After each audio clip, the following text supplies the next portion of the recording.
Hello and welcome to another video. I'm Adam with Angels One. And as always, please subscribe and make comments, ask questions to our channel.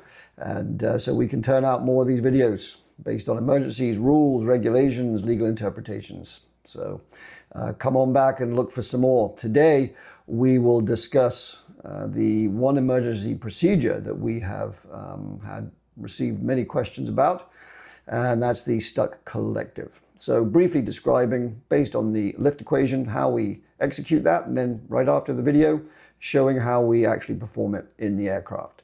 So let's get started. Step number one would be, when we execute this procedure, is check the collective. Has something slipped underneath it or on top of it? Is the collective jammed by something inside the cockpit? If that's the case, clear it and you continue.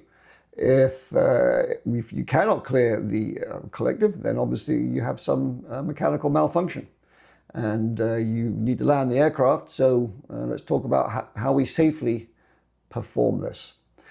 Lift equation, there's a link to the lift equation video that we have done previously in the comments. Go there if you haven't seen this video before. We'll give you some more clarity on all these variables. So the two main variables we will talk about today will be the coefficient of lift and velocity squared.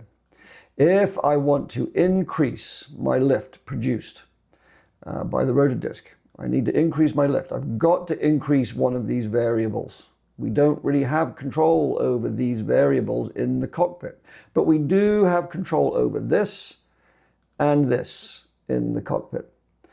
Generally, we will increase the collective if we want to climb and decrease the collective if we want to descend, which therefore affects lift produced, and we either climb or we descend based on where the collective is. Is it up when we're climbing, down, and we are descending?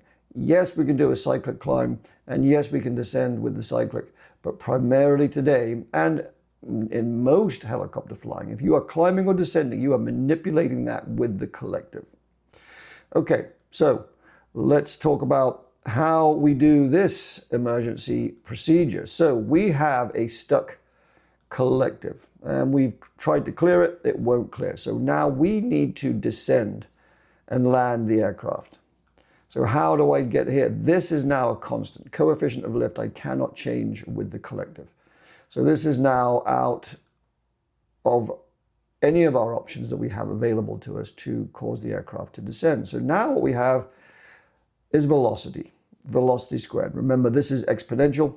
So a small change in our velocity, rotor RPM, is what we are associating this with today, will equate to a larger decrease in the lift. So I can't adjust my collective, I reduce my throttle. I reduce my throttle, velocity squared decreases, lift decreases, we begin a descent.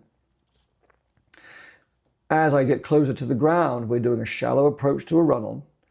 Now I have the option of either increasing or decreasing velocity as I make my approach, and we're manipulating that throttle to affect how fast that aircraft is descending, affecting a smooth, coordinated touchdown to a run-on landing.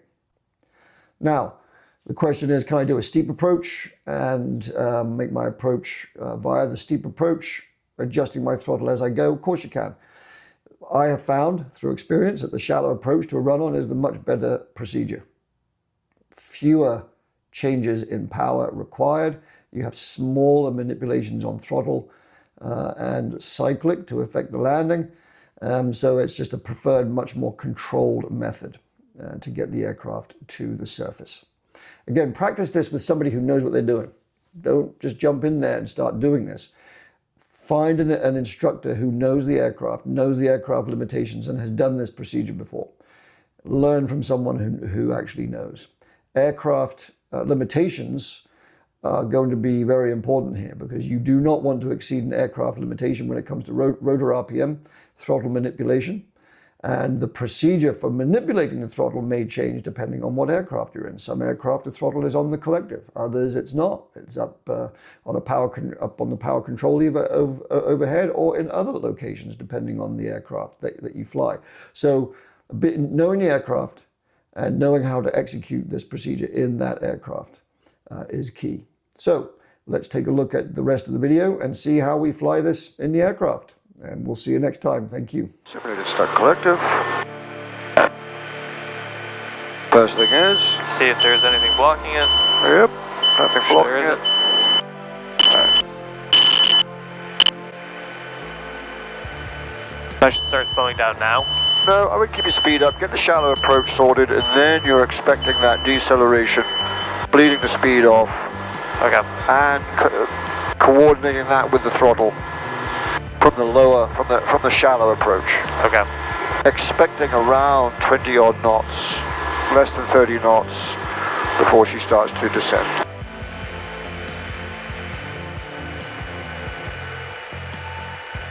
Okay, get the throttle off a little bit. Try to, yeah, a little bit more forward speed, get that angle shallow, rolling the throttle off.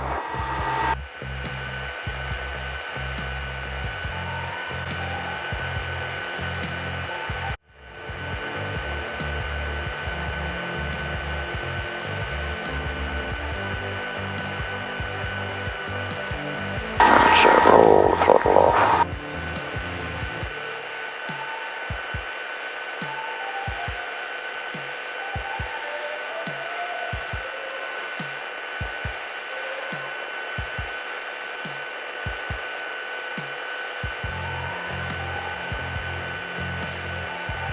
Yeah, now you've transitioned into a good descent rate. You can control that with throttle now, your descent rate. Yep.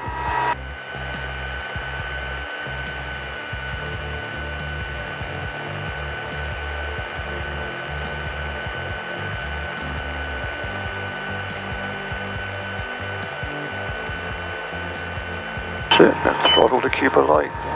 Because you've already got the collective there. There you go.